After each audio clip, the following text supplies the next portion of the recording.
สบายดีน้องเฮาทุกท่านเนาะให้คนที่ถามข้าพเจ้าว่าสำหรับบริษัทที่เจ้าเฮ็ดเด้หรือว่า The Happiness เนาะเป็นบริษัทที่ถูกต้องตามกฎหมายบ่มีตัวตนแท้บ่วันนี้จะมาหาเบิ่งเนาะว่าการที่เฮาขอ ID การถือหุ้นหรือว่าการคีย์การออกรหัสให้กับไอ้น้องของเฮาเข้ามาถือหุ้นที่ The Happiness เฮาจะออกแบบใดและสร้างรายได้แบบใดอาจจะพาทุกคนไปเบิ่งแอปของเฮาเนาะหรือว่ากระเป๋าหุ้นของเฮานั่นเองก่อนอื่นมาให้ทุกคนไปเข้าที่กระเป๋าหุ้นเนาะข้าพเจ้าก็จะเข้าไปที่กระเป๋าหุ้น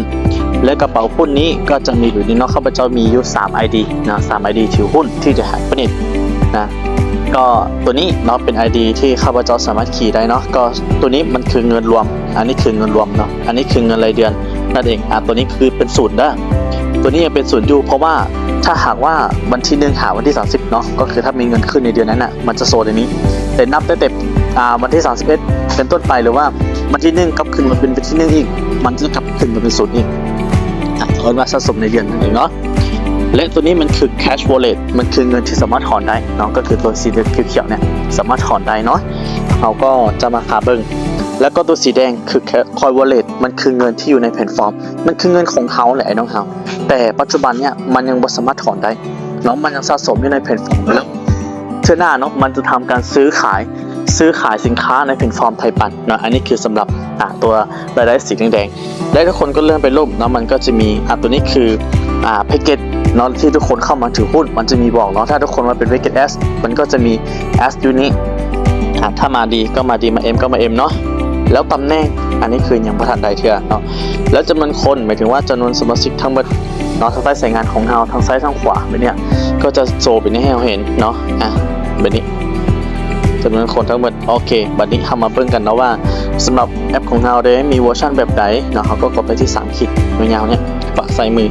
แล้วก็จะมีแหนซื่อของเราเนาะแล้วก็เลื่อนลงลุ่มมันก็จะมีหลายๆอย่างให้เราเบิ่งเนาะเบิ่งข้อมูลได้เป็นข้อมูลได้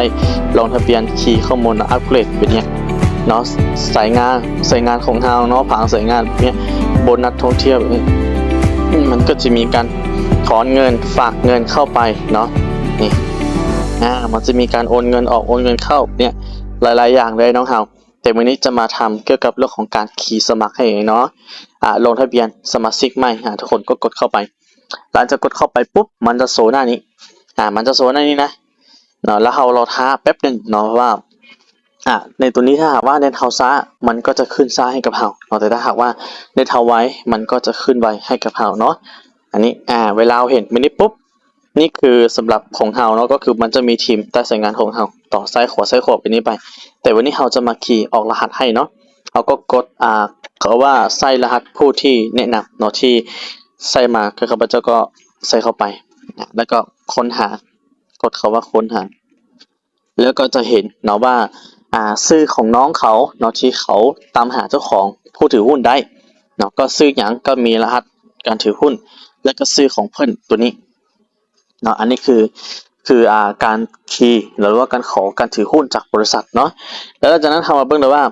สำหรับเพิ่นเนาะก็คือแนะนำตรง1คนนะฝั่ง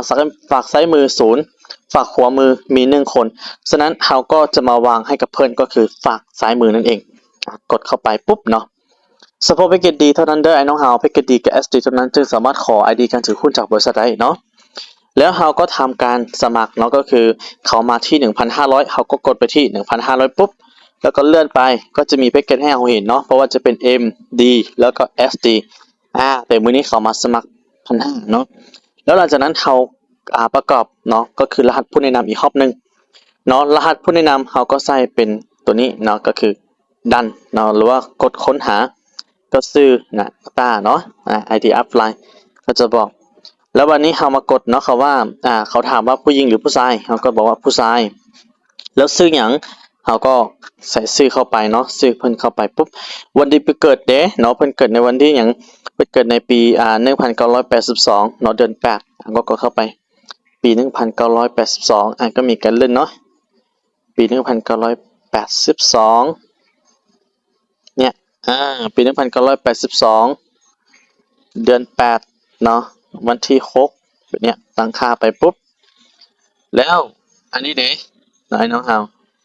ต่อไปนี้มันคือเลขบัตรประจำตัวเนาะถ้าหากว่าไอ้น้องของเฮาที่เฮาบ่มีเลขบัตรประจำตัวเนาะเอาสมมุติว่าขัวหรือว่าวันเดือนปีเกิดสมัครได้คือกันวันเดือนปีเกิดเพิ่นเนาะเฮาก็เอาวันเดือนปีเกิดเพิ่นมาเป๊ะอยู่ที่นี้แล้วก็ทำการนะดัดแปลงก็คือเฮาจะบ่มีคำว่าจำเด้อไอ้น้องเฮาจะบ่ใช้คำว่าจำอยู่ในนี้เพราะว่าถ้าเวลาจำแล้วมันจะบ่อ่านเนาะระบบมันจะบ่อ่านอันนี้บ่มีศูนย์ต้องมี13ตัวจึงจะได้และอันนี้คือใส่เบอร์ของเราเนาะใส่เบอร์ผู้ที่สมัครนั่นเองแล้วก็ใส่ Gmail เนาะใส่บ่ได้ใส่ก็ได้บ่ใส่ก็ได้บ่เป็นหยัง Gmail หลังจากนี้เรามากรอกใส่ข้อมูลของการรับอาหารเสริมแอสตราลักเนาะจากบริษัท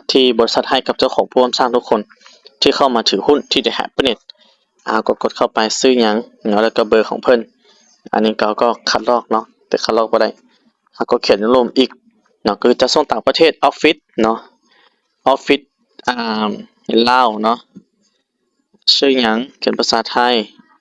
เนาะชื่อแล้วก็ใส่เป็นของเพิ่นเนาะชื่อของเราแล้วก็เบอร์ของเราต่อไปหลังจากนั้นก็กดคำว่าตรวจสอบผ่านเนาะตรวจสอบผ่านแล้วบัดนี้เราก็บันทึกปุ๊บมันจะสำเร็จการขอ ID การถือหุ้นแล้วมันจะส่งไปหาบริษัทเด้อตัวเนี้ยเวลาเรากดปุ๊บมันจะส่งไปหาบริษัทแล้วบริษัทก็จะทำการส่ง ID หุ้นมาทันทีเนาะก็คือ ID หุ้นของเพิ่นก็คือตัวนี้ 35,743 เนี่ย ID ของเพิ่นเนาะกลับไปเบิ่งหน้าเลขไหนเนาะเฮากลับไปเบิ่งหน้าเลขมาเบิ่งนะเห็นปะนี่เมื่อกี้0บัดเนี้ย75 บาทโอ้โห75 บาทมาจากอันใดมาจากค่าคีย์นั่นเองเนาะโอเคอันนี้ก็คือสำหรับแอปของเฮาหรือว่ากระเป๋าหุ้นของเฮานั่นเองเนาะ